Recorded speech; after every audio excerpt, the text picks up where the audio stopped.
Okay, dito na ako sa Ashern. Naipasok ko na si Aisha dun sa kanyang work. At ako naman is magsiset up na para matulog dyan sa likod. Yan, siset up ako dyan sa likod. So ayan yung mga gamit ko.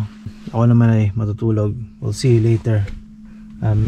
Medyo madilim pa naman dito. Dapat tayo masyado makita. So from my location, it's around 3 minutes drive papunta doon sa isang restaurant.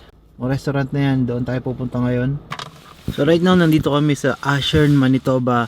Kasama ko si Aisha, work with kami ngayon. And she's on duty. And right now, it's around 11 o'clock in the morning. It's about 2 hours drive from Winnipeg. Nag-umpisa kami magbiyahe kanina mga around 3:30 in the morning. So dumating kami dito mga around 6 o'clock kasi may orientation pa si Aisha ng 6 o'clock in the morning. And it's been a good at least 4 hours na nakatulog ako rito. And yung isang oras is muni-muni muna. At syempre hindi mawawala yung paghanap ng landmark dito sa Ashern, Manitoba. So dito, based dito sa location natin, ito ang pupuntahan natin, yung Ashern Sharptail Park. Dito makikita yung logo nila o yung pinaka landmark nila. Meron din ditong Tim Hortons. Kaso nga lang, yung Tim Hortons na nandito na nakita ko is they're closed every weekends at mag-open sila Monday. Dito na siguro ako pupunta, mag-aalmusal ako dito sa Urban Taste. Try to explore kung ano yung pwede nating makita rito sa Ashern, Manitoba. I'll try to check if pwede makakakita tayo ng Pilipino na nandito. Hi, good morning. I'm looking for some restaurant here. Well, we have Chicken Chef here, and then we have up on the highway Subway. There's one at Petro-Canada. There's a Sharptail restaurant. I see. I think my Google is not updated. They said that there's something right somewhere in the corner right here. Nope. No. Okay. No. Then I'll end up with Subway. Yeah, Subway's up on the highway up there to the right. Awesome. All right. Yeah. Thank you so much. No problem. Have a good morning. Nandito ako ngayon, naglalakad ako sa mismong main street nila. So, it's around Saturday ngayon, kaya wala masyadong tao. And masarap din maglakad kasi ayan, hindi naman ganun kalamig. May physiotherapy pero lahat ng establishment ngayon dito is sarado. They have their Canada Post. Ayun si yung Chicken Chef. Lakad-lakad na lang muna ako. Ayan. So far wala pa naman akong Pilipinong nakikita rito. And yan. So that's it. Ito na. Tapos pag diniretso mo na yan yung pinaka main street, family restaurant, Chicken Chef ulit. So yung hinahanap kong restaurant na nasa Google Map, ito pala yon. They are already closed. So yung review from Google was already 5 months ago. So katabi siya nitong Ashern High Tech. And it was supposed to be the restaurant na hinahanap ko, pero they are totally closed. So we're going to end up dun ulit sa Chicken Chef. So it's around 12 noon and kakatapos lang ng lunch. So dito sa Chicken Chef, overall sobrang busy nung lugar na to, pero sobrang sarap ng mga pagkain nila. So ito, try nyo dito yung Chicken Chef nila. Sabi ko nga sa inyo, yung Tim Hortons dito is closed pero may internet sila. So dito muna ako tatambay ng mga ilang mga minuto or mga ilang oras pa. And yung weather ngayon is sobrang ganda. It's +8. Nag-ikot-ikot din ako sa area.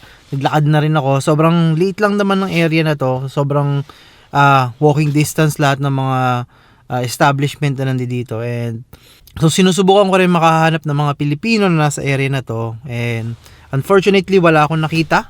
And most likely siguro umaga pa or lahat sila nasa trabaho. So tatambay muna ako in a few minutes dito sa Tim Hortons kasi meron silang free internet kahit sarado yung Tim Hortons dito. Yung Tim Hortons is located sa loob ng Ashern Pharmacy. So para silang mini grocery na rin. Tapos nandoon yung Tim Hortons. Sabi ko kanina, yung Tim Hortons nila dito is just closed for today. Nag-upload si Emerson. So instead na yung data ko gagamitin, dito muna ako mag-aaksaya ng oras. So ayan o. May bagong upload si Emersonic. So So, thank you Tim Hortons. Kaya magmo-movie time muna ako. Ayan, shout out to Emerson na nasa Winnipeg. Ay hindi, nasa Winnipeg siya dito sa video na yan. Ayan. Ayan. Grabe pag sumakit. Actually dapat last year Emersonic. dapat i-operahan eh. 2018 pa ba? Tapos ngayon lang natuloy opera. Ano? Ngayon kasi Oo. nasa leader. Pero dati, ano suggestion nila? Operahan ka na dati. Eh, ayaw mo lang. Oo, okay. So ito na yung pinaka landmark ng Ashern, Manitoba. Ito yung pinaka, I'm not so sure kung ano to. Tignan natin. So ayan. So bali pipicturean ko na siya ngayon dito para at least meron tayong landmark. So ito yung pinaka landmark nila. Ang tawag nila rito is yung Sharp Tail. Ayan, Sharp Tail. Ayan, dito siya located sa may mismong highway. Bali, ako lang yun nandito ngayon and sobrang tirik na ng araw and it's around 12:30 in the afternoon. Ayan. Tapos yun dyan lang yung sasakyan, pinark ko na yung sasakyan dyan. Tapos meron ditong ano to? Oh, tingnan natin to. Ano bang nakalagay rito? Ito yung pinaka-park lang niya. Ayan, simple lang. Ayan, that's it. So, pangatlong landmark na napuntahan natin dito sa Manitoba. Yan. Saan kaya tayo susunod? Punta na ako, babalik na ako kay Aiza. And we're going to do some edit habang inaantay siya. Ilang oras na lang ba? 2 more hours. Tapos na rin si Aiza. Alright. So just a quick note. Bakit ako nandito? Bakit ginagawa namin to ni Aiza? Bakit hindi kaya ni Aiza mong gawin to mag-isa? It's really because travel nurse yung setup namin ngayon. Kumbaga work with kami. So pag si Aiza kasi hindi siya masyadong nagda-drive ng malayuan, especially pag mga ganitong highway and especially kapag nagtatrabaho siya. So ang setup namin, ako ang magda-drive para sa kanya.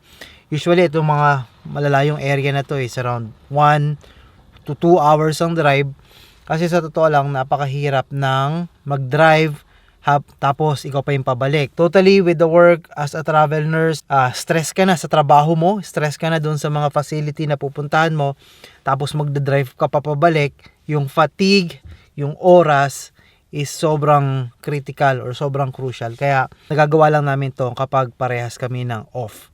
Ako, nagkataon lang na kasama namin si mama para tumingin sa mga bata and yun yung naging factor namin kaya nasasamahan ko siya.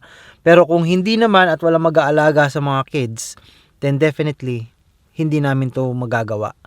So ayan, inaantay ko na lang siya and it's going to be a few more hours at babalik na kami sa Winnipeg. Naantay ko na lang si Aiza and we'll just have to wait and I'll try to check kung ano yung magiging reaction niya. And if you're traveling or if you're travel nurse, check natin sa kanya kung ano yung naging duty niya rito sa facility or sa PCH na to. Artist ko nagmamadali na siyang umalis. May sinusumpa ko to. Nusumpa ko tong lugar na to. Bakit naman? Hindi naman lugar. Ang busy ko dyan. I cannot be. Cannot be. Ang hirap kumita ng pera. Ang ina, pagod talaga ako lahat. Pinagpawisan ba kilikili mo? Sobra! Imagine mo, may nahulog pa. Kailangan ko po. Ang bihira talaga. Ang bihira. Relax, nandito ka na. Alisan na tayo. Alis na tayo dito sa lugar na to. Okay, ang bango mo naman. Ha? Ang bango mo. Talaga ba? Sorry. Mabango? Sabi ko mabango. Fisher Branch pa rin.